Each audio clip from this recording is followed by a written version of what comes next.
Ladies and gentlemen, welcome back to Logical Nonsense Podcast. Today we have Mr. Kale Edwards, current D1 football player for the University of Montana, defensive end. He's had a hell of a year last year. Montana Griz made it to the national championship. Had to have him on, talk about that, as well as his recent announcement to answer the transfer portal. A lot of crazy things happening, but first off, we got to ask the man, how is he doing? Kale, how are we doing today?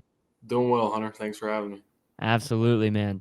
All right, well, first, let's have you introduce yourself better than I just gave, because we all know you know yourself better than I do. So introduce yourself, just who you are, what you're about, that kind of thing. Right on. Well, I'm a Coeur d'Alene product, just like Hunter. Lived there most of my life, and then went to school with Hunter since elementary school, actually, back in the Ramsey days. Ramsey, And crazy.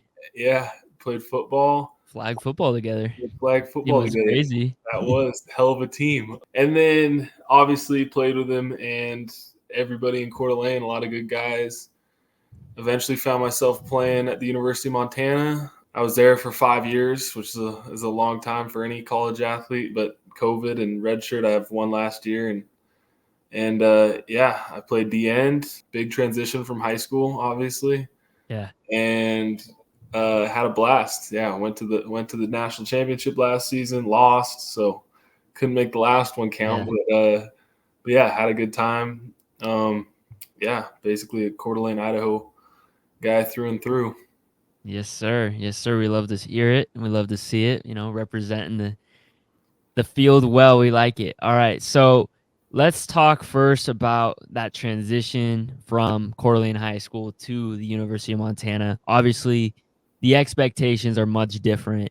What was like the biggest shock going from Coeur d'Alene High School to University of Montana, or was there any shock? Did you already have those expectations? I already had some of those expectations. I mean, Coeur d'Alene, we got some good guys, and we got a good football program. So I had teammates that come in that they'd never watched film and they'd never done things that. I mean, Coeur That's d'Alene, crazy. we had it rolling. Yeah, so it was that was shocking to me that some of them hadn't gotten to experience what I'd gotten to experience. I mean, size of dudes that you're going against was like, that was one big thing in high school. I was big, and then come to college, and all of a sudden I'm small, and I was like, oh, this is a weird transition. But Yeah. honestly, the athletes at Coeur d'Alene kind of prepared me for the level. Like I had expectations they'd be a little better at the next level, and they were obviously. But yeah, I don't know. It was a good transition. It was fun to experience and challenge yourself, kind of. But I think definitely changing positions was probably the toughest part, just because it was something unknown. Yeah, let's go into that because I mean, in high school, right? You were quarterback, you were safety, maybe a little bit of linebacker here and there, but mostly quarterback and safety. What was that like? You go from safety to now being a defensive lineman. I mean, Yeah, what's that learning curve like? it takes a lot of time. First, when I got there, they brought me in as an athlete. So they're going to try to see where I fit. We had a lot of safeties at the time, so they moved me to linebacker. Played linebacker for 2 years. Was doing well, but they just they kind of move you wherever they need guys. You know what I mean? Especially when you're young and when they're trying to get you on the field to see how you play. Mm-hmm. They'll move guys around. So they moved me to D line to see how I do. Did all right because they kept me there and started playing more and more. Started off on special teams. That's like where everybody kind of starts at good programs. I'd say they kind of have to earn their keep there. And yeah, I mean, it was a huge transition. Like I didn't touch a football the first year and a half I was here at practice. That's crazy. Yeah, it was just like if I tried to, I'd get I had to start running. So it was a different transition. Getting used to the coaches back at Coeur d'Alene High, I knew those guys since I was a little kid, just like you. So it was a relationship that felt like a family. And then coming to college, it's business. And I thought it was gonna be family because you go through that recruiting process, and they're just blowing smoke. So you think oh, these guys are good guys, and then you get out of the recruiting process, and you're like, oh, they're not great guys. They're coaches. They're good coaches, but yeah. So I mean, that was something I had to get used to. Obviously, change from Coeur d'Alene, but at safety you get space. At quarterback, you get to move. football feels like a regular, like I played basketball, and like you have control over a lot of your movement basically. Yeah. When I got moved up to the D line, you get off the ball and you're hands on right then. Yep. Like there's no space, no time. You're You're in touching it. somebody every play. Exactly. So that was definitely something I had to get used to, because I wasn't very aware of it until I got that position. Yeah. Is it draining? Like I think obviously quarterback's draining, safety, but I feel like it's more of you got to be mentally locked in. You got to be in the right place, right time, right? But like I feel like DN, correct me if I'm wrong, is so physical, so much more physical every single play. Is that draining during a game? Yeah. No, like I remember the first practice, like, so I got moved right before fall camp started. Yeah. My redshirt sophomore year, I think. And Yeah. I'd always run with the linebackers and the skill positions for everything. Like we break it up: skill, mid skill, big. And I'd been like, competing pretty well there. So I figured, like, I moved to the D line, I would have no trouble with my endurance. Yeah. And then it's a different kind of endurance. Like you're like weightlifting and running. It's like CrossFit. You're like, you got that CrossFit endurance. Yeah. I hated it originally. Like, it's safety. You gotta like you play a couple games of basketball, you're in shape. It's kind of that shape, Yeah. And you hit somebody and you get up. You gotta get used to getting up. And quarterback, it's a lot of mental. You gotta direct the traffic, kind of. D-line, mentally easy. Like it's not very challenging. I'd That's say. the other guy. Yeah. Yeah, you're not reading much. You're not doing things, but man, it's like you're like bench pressing your max, and then you're sprinting while you're doing it, and then you got to chase and the whole time. Yeah, so it's definitely a different type of endurance. Yeah, I can imagine. I mean, when I remember, I've been following your career ever since you went to Montana, and I remember seeing when you went to DN, I was like, holy crap, like that's got to be a transition. I mean, you put on some weight though, and I mean, I'm assuming that's just from University of Montana. And I mean, what was that process like? What was it like to bulk like that? Yeah, I mean, it was a long process. I still haven't done quite as good of a job as I needed to. Like, I was one of the lightest DNs in the country this last season, and I mean, it works out well, especially in our defense. It kind of like aids a guy like that we want chase. Yeah, so you're more much. versatile and Yeah, more athletic and a little hopefully. bit quicker off the line. Yeah. I don't know about athletic, but hopefully that's the plan. That's the idea. So it's bulking. It just kind of naturally happens when after you're 18, you start to like put on a little weight. But yeah, I had to work in the weight room, and I had to meal prep and calorie count and do all the things that I think normally you have to do to gain weight. I think the most I got to is like just over 245, almost 250. Yeah. I usually only play at like 235, 240, because I just, once you start running around, it's hard to keep that weight on. Yeah, naturally lose weight just from practice. Yeah. Yeah, no, great weightlifting program here. Our weight room's next level. I mean, it competes with all the FBS schools that I've seen. And yeah, it's definitely a different animal once you get to college about how you go about it. Definitely.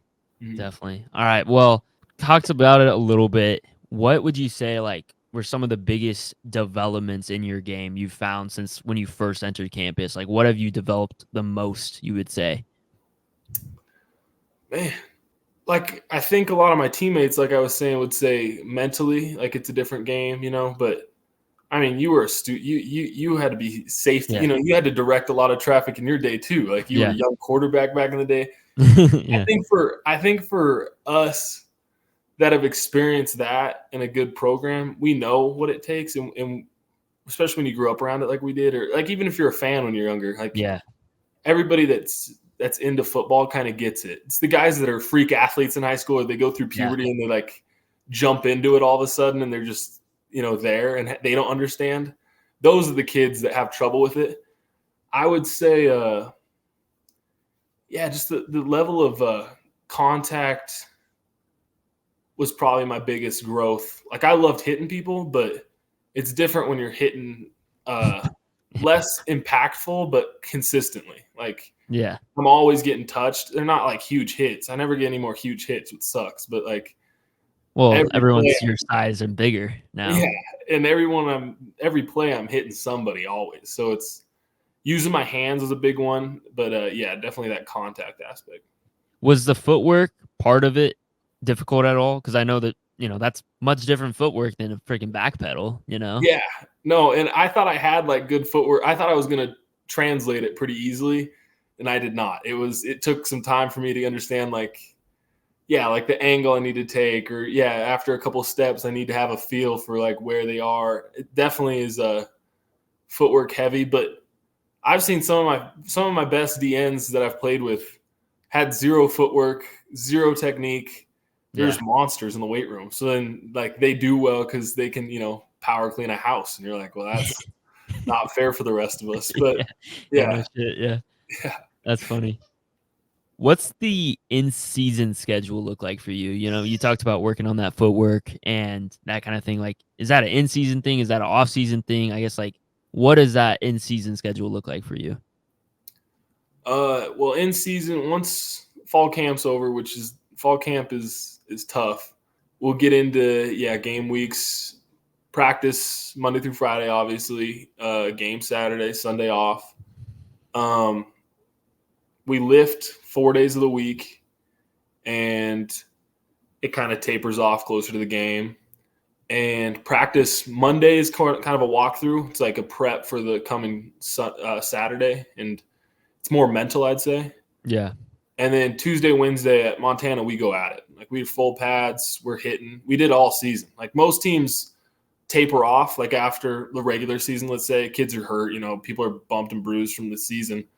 So teams in the postseason, we usually like take some days off in that range. Yeah. We didn't. We were full pads every Tuesday, Wednesday this whole last season, and it works. But definitely lost some guys doing things like that too. So it's kind of you're rolling the dice, but I think it helps. Yeah. Thursday we'll taper off again, and then Friday's like everything's got to be perfect Thursday, and then Friday we repeat to perfection kind of. I got you. So when you're saying full pads, everything, are you guys like tackling to the ground? Are we talking thud like high school or? Yeah, it's thud. Like we don't practice much tackling like full until spring, and then we'll scrimmage in the fall once. But it's more thud. But thud, it can get intense still, yeah, it's like kids fall down. Especially at the end. I mean, well, in the trenches, that's like the biggest cardinal sin to like if you fall down in the trenches because you can hurt other people that are running through. So, and there's a lot of knees right there. There's a lot of meat joints, humans. Yeah. So like, we can't fall down much, but a lot of the skill guys, I mean, they pop off big hits or like or some tight end wants to get a lick of a safety or something like that. And there's some hits. So it's still thud, but when we're doing no pads, we kind of do thud. Like kids are still hitting each other. We're still going full speed. It's just we don't have pads on, so we get more bruises basically. But yeah, it was a rough schedule, I guess. Good, but rough. Rough. Okay. All right. Well, getting into season, you had a huge moment this year against U of I. Big fumble forced, basically to win the game, to seal the game, put it in the dagger. U of I had a good team this last year. Yeah, describe that moment. How big was it that you were the one to force it? That kind of thing. I mean, it was big. Like Idaho came into Montana last year and beat us. So they had the Stein, and that was kind of a big thing. But going into that game, I had one sack or half sack on the season, and it was pretty far into the season. So, which our defense doesn't. I don't think it helps aid the DN to get sacks, but I had coaches bugging me all the time about how many, like, you need to have more sacks in the sack list. They started saying all this stuff. So naturally I was pretty hungry that game. I think the OC, I think Coach Eck is legit. I think he's got that program in the right direction. I think their OC, I listened to him at a coach's clinic. Guy knows what he's talking about. He's rolling. So when they came into Montana and beat us, it was because they got McCoy out of the pocket. He was young and like athletic, so they used it. And they kind of let him get rid of the ball quick. So it took a lot of our pressure ability. Like we're a big, heavy pressure team, took that out of it. So I wasn't expecting to get like sacks, and that I finally got the strip sack. So that was a huge moment. It was exciting for me because I got to tell all the coaches that had been bugging me about it to buzz off.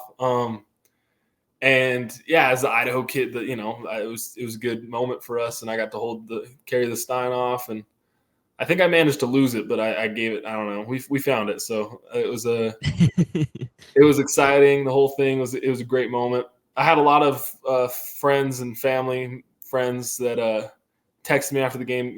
Good job, but screw you for doing that, and that was always fun. Getting the Vandal fans back in Coeur d'Alene fired up. Hell yeah, you got to get them fired up. Mm-hmm. That's your job. That's your job as University of Montana. Speaking of University of Montana, atmosphere absolutely insane there. If you've never been to a Griz game, describe that. How fun is it to play at home? Oh, it's playing at home's the best. Like I like playing at any loud stadium. So when we go play at the Cats Stadium, it's cool. The Vandals had it going in the Kibby Dome this last season. It was packed. I mean, we sell out like every home game here. It's loud. I went to the Apple Cup back in high school a couple times, and that was loud. But I think Washington Grizzly Stadium has it beat. It's a hell of a place to play. All the fans love you. Like you're the world. That's the whole city shuts down for Griz game day. So yeah, I think it's a bucket list for sure. If anybody's never been.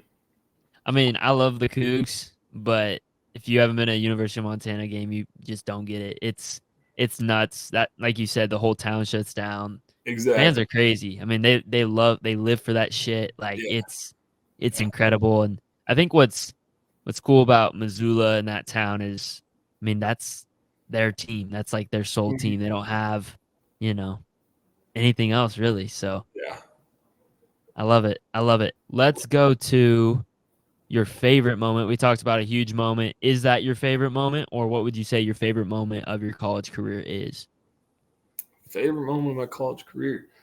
Yeah, that one was exciting. The kid that picked it up is a really good buddy of mine, Levi Janicaro. He's got the ball and he was kind of fumbling it, so he fell down while he was picking it up. Yeah, He claimed it was for clock management purposes.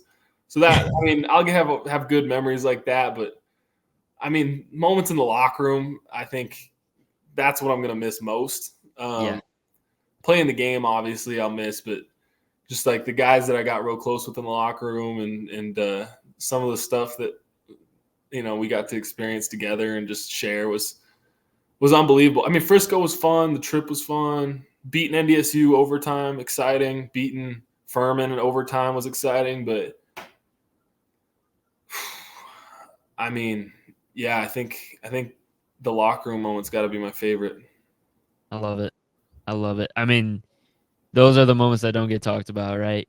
People don't see those. Like you said, like the overtime games, those are crazy. Again, followed you all year long. My buddy's a big Griz fan. He's on this podcast quite a bit, and I mean, he was going nuts. Yeah. He was on the edge of his seat, and just some crazy games. So I can only imagine. But talk quickly about the probably saddest moment on the year. But I do want to talk about it just because I want to talk about what that preparation is like. Biggest stage, obviously, you've prepared for state championships in the past. You've seen that. What's the difference between, I don't know, state championship versus the NCAA championship? Oh man. I mean, I would say our focus was good back in high school for the state championship. I managed to lose that one too, so I'm 0 for 2 on championship. But the whole trip down there, we just get treated, like that. I thought we were just getting, everything given to us. It's a great experience, but the game itself, I don't know. While you're playing, you don't really notice, like you're just. I didn't feel more like I get excited for games. I get excited to go out there. When you're losing, it's not like as exciting, but you're still like then you're angry, like, and I forget about the crowd or why you're there. It's just like you got to beat the guy across from you, and you want to make somebody hurt. That's on defense. That's the whole point. You want to hit somebody and make them feel it. So, yeah, I guess if I had to like narrow it down to something, I'd say the trip was real fun. It was cool to experience. But yeah, that game, it was a rough game, but I had a blast in that game too. It was just good to end it, giving her our best shot, and that was a hell of a team we played, South Dakota State. So yeah. Yeah, no, they've been on a tear. So, Yeah. I mean, it's cool to hear you talk about how your mindset doesn't change, even in the big moment, because there are certain players that, they do let the moment get to them. And I think hearing that you say that, that's good even for other athletes that are listening to this right now. Don't let the moment get to you. Just play, like you said, the person across from you. So that's huge. Did you watch that game? I did. Whew. I think if we could have punched the first one in, we were up 3-0, I think, or maybe it was 3-7, but we had a chance to score and we're on the 1 or the 2 Yeah. or something. And yeah, Yep. we couldn't punch it in. That was, I think that there's moments like that I think change The momentum. Like, yeah, like that's huge. Like, I mean, I know it's a 20-point, whatever it was, swing or however many points we lost by, but I think those little moments, even the ones we won, like we only won by small margins at the end of the year, and the big wins that we got, again, I think it comes down to like little moments, like ordinary guys making plays that like are extraordinary, exciting. So Absolutely.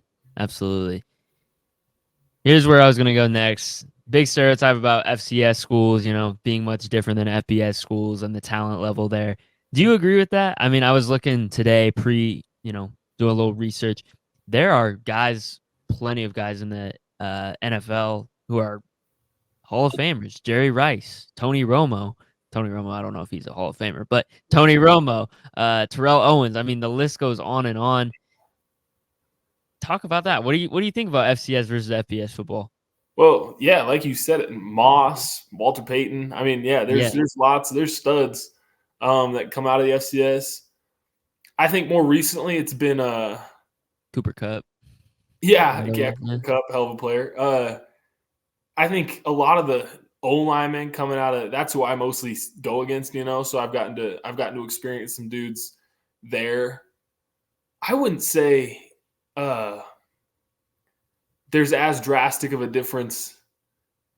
Like the best 20 dudes on any FCS team compete physically with, any guy on an FBS team. Even the best 20 guys on FBS teams, they're equivalent. It's like the extras, like the special teams guys that are like they've worked for it or they're older and this is where they get to shine. You can tell sometimes like they're less athletic maybe than like when we went to UW. I was just about to ask you about that. Yeah. I mean, we beat them, so that was, and they were, they were preseason ranked huge. They had an upsetting year, obviously, but I think again that comes down to like you lose some important games like to an FCS school, and that stereotype, that's stigma kind of, and then look what happened to them now. Like they're a hell of a team. Yeah. 2 years down the road. So I think some of the guys I was blocking then on special teams because that's all I was doing, blocking and tackling. You could tell they were athletic. Like they had some spring to them and some explosiveness. And when you engaged them, you were like, okay, like I got to hold on. When at times, if I'm blocking somebody, I'm playing Southern Utah or Utah Tech back when they're like, I feel like there's less worry of mine when I'm running a little less work maybe. I think like, okay, I got this, instead of like, oh, this kid can move. So I think the extras, but definitely the best guys on every team are the best guys on every team for a reason. They can stand out at any place. So I think that stereotype's a rough one to look at. I think the best O lineman I faced, I mean, South Dakota State had great O linemen. North Dakota State had better O linemen in my opinion. Yeah, and they can compete with anybody. They went to the Pro Day or the Senior Bowl, the Reese's Senior Bowl. The South Dakota State kids just tanked everybody. Like they just rolled everybody. Yeah, and North Dakota State's kid, their guard Kubis is a hell of a player too. He rolled on some dudes, and he's looking to get drafted. So yeah, I think it's a fair stereotype is like it's a smaller university. It's less money, like you're doing more with less. And I think that gives some like smaller town kids opportunities. So, but some great athletes come out of here. So I think it's less important. Have you been able to take advantage of any NIL opportunities? I know that's a big topic in nowadays world. And, is the FCS able to offer that kind of thing and that kind of, yeah.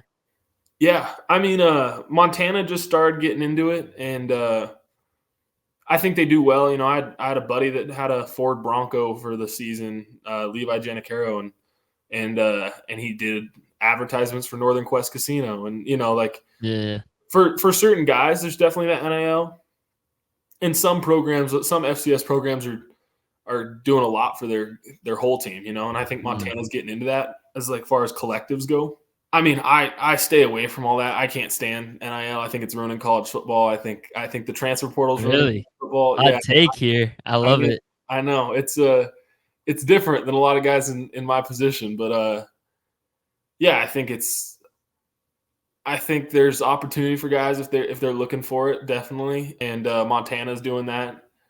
Other schools I've talked with are, that's a selling point when you're And getting recruiting now, yeah. Yeah, it's like they're like, we got so much, and I'm like, okay, but for a guy that doesn't really enjoy that side of the NCAA game now, I think it's less important to some people, but it's Yeah. If important to a lot of kids. you don't mind me asking, like, why do you think it's ruined football? Why don't you want to partake in it?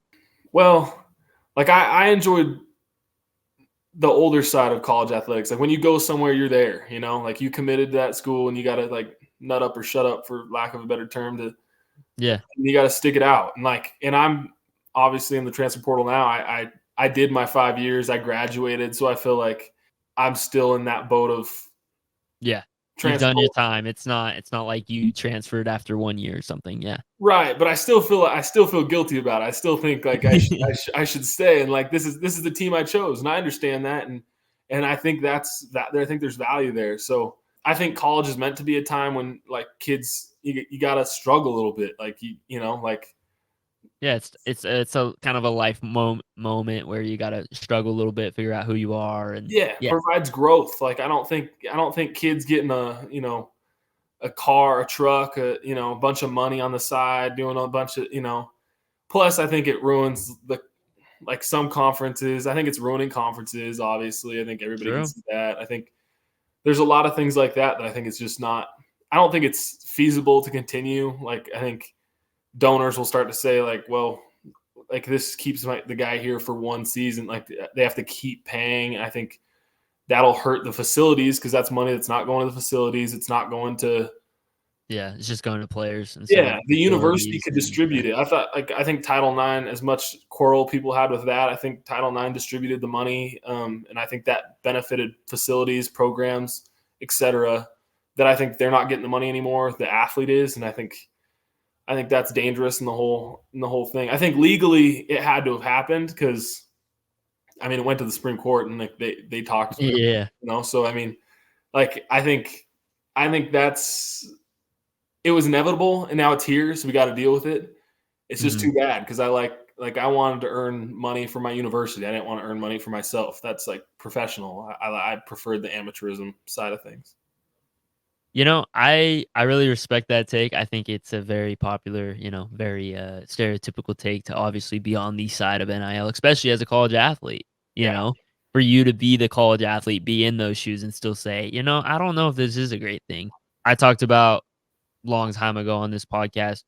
You know, is it a good thing that we're giving high school kids already like NIL deals? Like, I mean, kids are already signing like Nike deals and shit. Like, you don't even know if they're gonna be a professional athlete, and yet they're signed to Nike. Like, they could be a bust. Like, as a business side of things, I don't think it's smart. Yeah. And same with the kid. Now, think about all this shit you have to deal with in a regular day basis. You got school, you got practice, you got film, you've got so many things, plus any personal things as well. Now you got to deal with the whole business side of it. Obviously, you can hire people to deal with that kind of thing, but still, like, it's a lot. Yeah, I think you got to let kids be kids. I mean, I think that it takes away the amateurism of it, and I think that opens it up for people to be harder on players because they're expecting something. Like now there's money. Like they feel like they've paid the fans to have that kid perform. And like, I think that puts more pressure on the kid that I don't think is necessary, especially at a young age. Like college, I think kids should be able to handle it. But in a world of mental health and all the like worry about all that, like I think that just adds to the Absolutely. the conflict. To the there. pressure. Yeah, there's so much pressure on them already. I mean, think about social media, how much pressure there is just from look at the comment section on any game nowadays. Oh, It's fucking nuts. Yeah. The amount of hate you'll see on a game, like, this guy sucks. It's like, all right, buddy, you're saying that on a couch. So let's calm down there, like. Well, I got two things to say. One, Montana lost to Northern Arizona at the beginning of last season. Like 3 games in, we lost. Yeah. And we looked terrible. And people online were saying, we need Coach Houck out of there. We need these players aren't trying and all sorts of stuff. I had buddies texting me that were on the team the season before going, knew this would happen. Like, and I was like, all right, like, I don't think, and then we go on a run. So I think the guys that comment all that stuff, I think it's funny. I mean, it doesn't affect me, but it's for some people, I think that's frustrating. And I could see how that would be inflated with this NIL world. The other thing, I just entered the transfer portal, obviously, and some of the conflicts or comments, I followed a guy on Twitter or on X, because he said some of the funniest stuff to me. Like I was like, this guy is hilarious. Now he's probably some, nobody that just like has time to do that, and that's awesome. But like, I mean, I think it's funny, those guys, the haters, but yeah, some people have trouble with it. And I think that is inflated with NIL. Well, I think there's so much guesswork still. Like, people think they know everything, and they think they knows what goes on behind doors and what's really going through. And I think also with this social media stuff, like, we make things so much more complicated than they need to be. Like, we as humans, whether we want to like admit it or not, we love drama. Yeah. We dramatize everything in sports. We dramatize everything in life. Like, think about all the stories that come out about NBA players, college players, all this. Oh, he didn't get along with this trainer. Like, it's so stupid. Like, we dramatize every little thing, and I think stuff like you're talking about is just another way for them to do that. So, I agree. But let's go into the transfer portal. You just announced, I think, last week, if I'm not mistaken, right? That you were entering last Monday, which is perfect timing.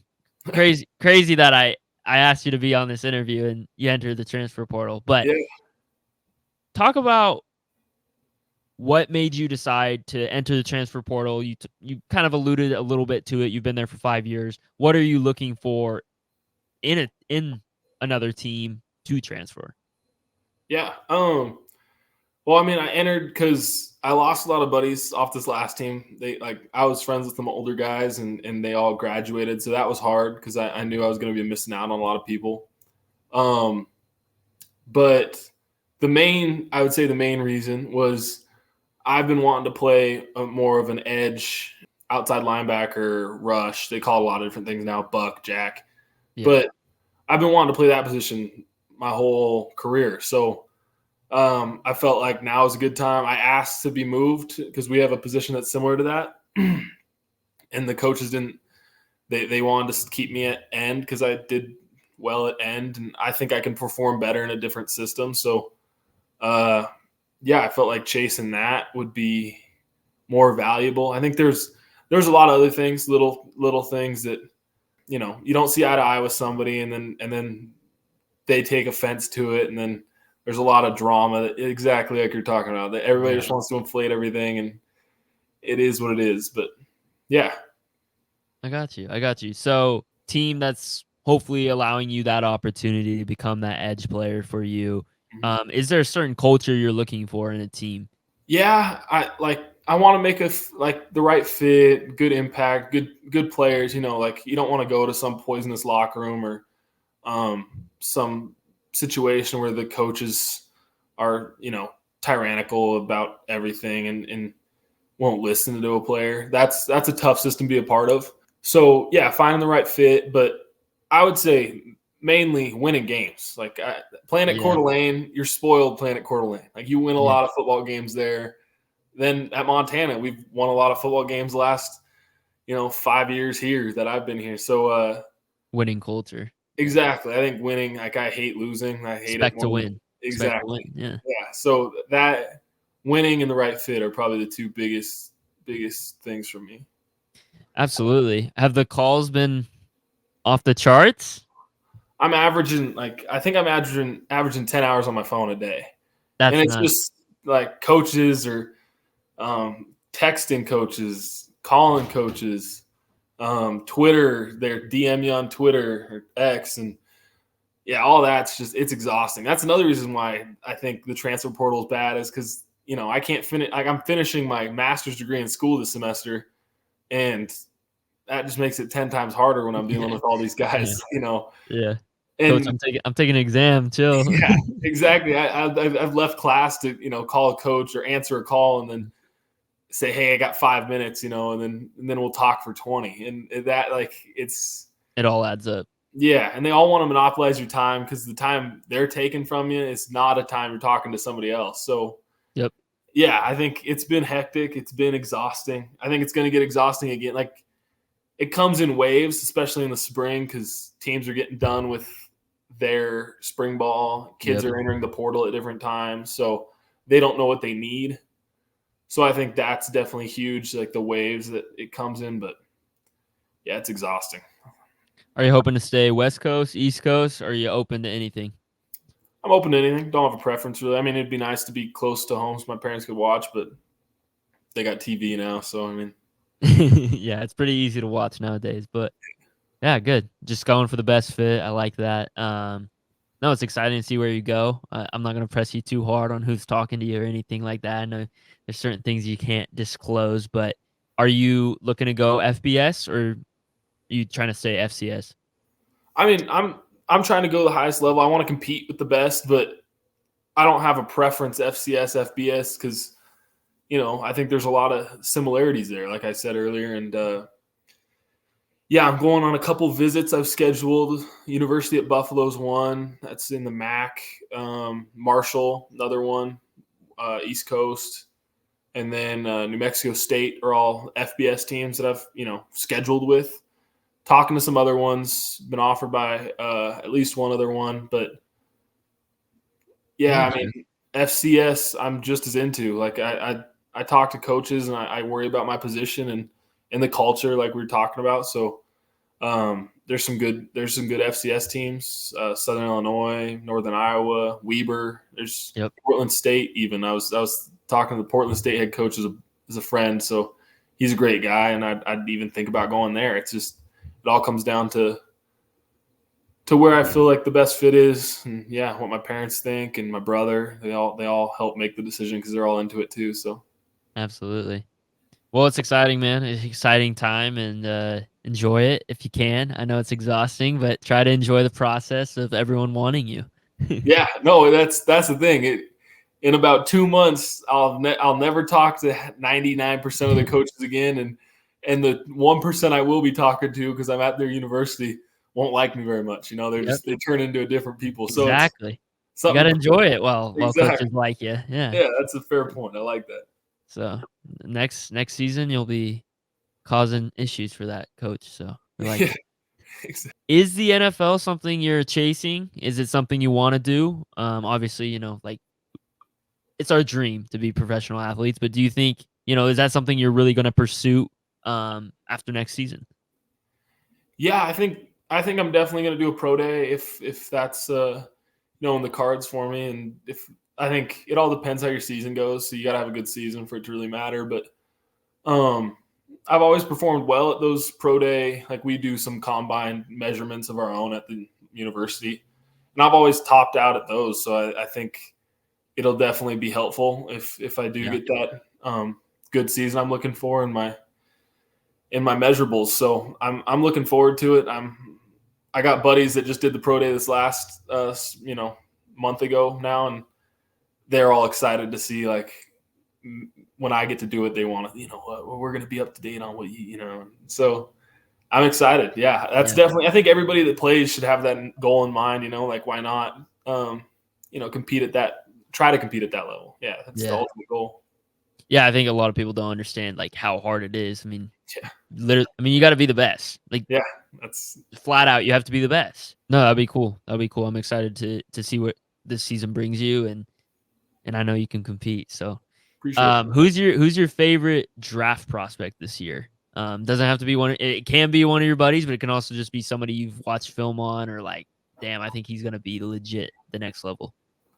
Huh. Well, I mean, that's one thing. I watch more college basketball than I watch Football. college football because, like in football, we're watching ourselves, Yep. on tape, and then the next team. So I guess if you count the next team film, I watch, every game, of each team we play. So every consecutive week, it gets more and more. But I mean, the old linemen like I played against, they'll be fun to keep tabs on because I think they're gonna go be places. Yeah, and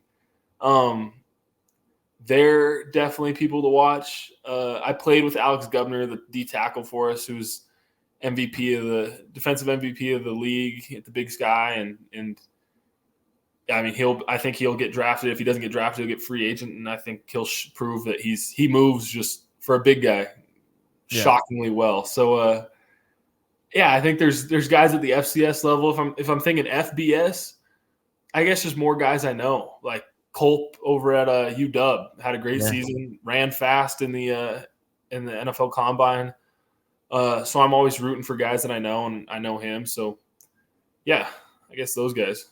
I like it. All right, who is a player in the NFL you model your game after, or is there a player that you model your game after? Funny, I've been asked this a lot recently by the coaches that are recruiting me. So I honestly don't watch D-line NFL tape. Like I grew up watching the quarterback, and I grew up watching it for fun, all the skill positions. Fair. You never thought you were going to be at this position. No, and then the safeties. Like I watched where they're, where they're lined up, what they're doing, what they're moving, and where everybody's rolling, and who's the linebackers blitzing, and I like worrying about all that stuff. The D-line, the trenches, it's hard to really focus on for me because I've been always about everything else. So that's a tough one.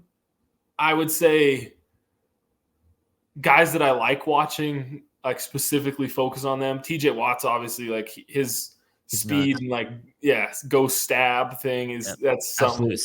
Absolute specimen. Yeah, but exactly. Like there are things you can't repeat. Like I'm not going to do that. I don't have the necessary abilities. Hendrickson for the Bengals. It's a good one. Yeah. He's a underrated. Low-key. I think big time. Mad Max Crosby, he's fun, but and then you look at like the specimens that like Jones, like he'll just move dudes. He just picks them up and moves them, and I'm like, that's never gonna be me. Sadly, Chase Young, freak. Myles Garrett hurdling everybody on the PAT or field goal, or whatever. Like, yeah, I guess watching all of them and getting a feel for D-line by trying to watch them and trying to replicate is good, but.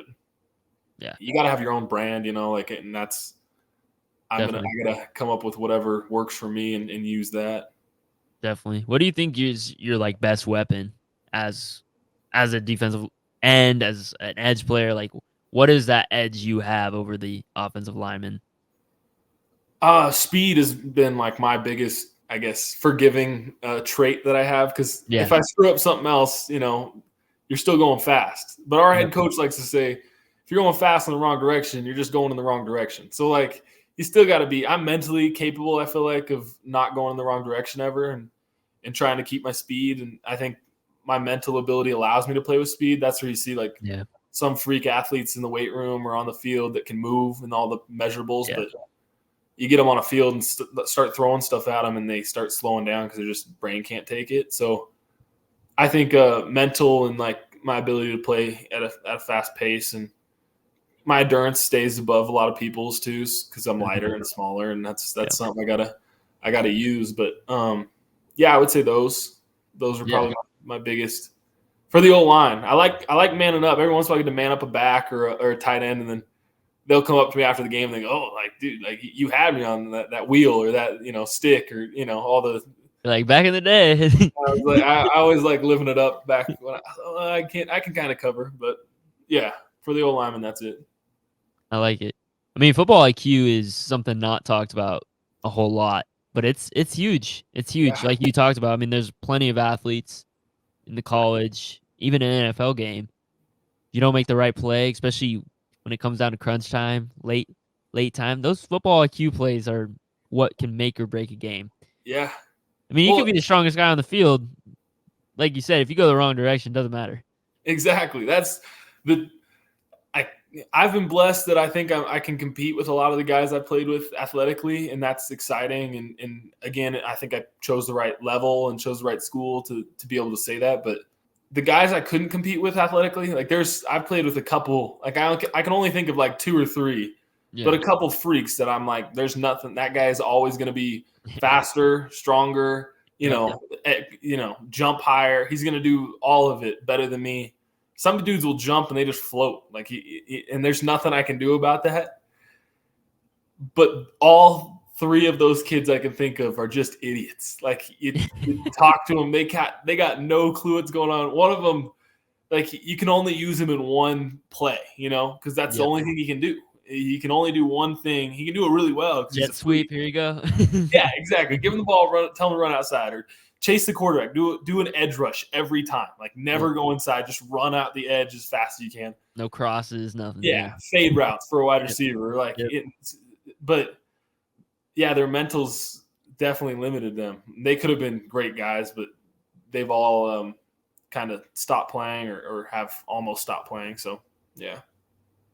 I get you. All right. Well, there's a segment I do on here. It's called Rapid Fire. And so it's for this occasion, for this interview, it's going to be rapid fire questions. So basically, I ask you a question, you just answer quick. If you can't answer quick, it's not a big deal. But it's the basis of the game. Rapid fire. All right, here we go. Pre-game snack.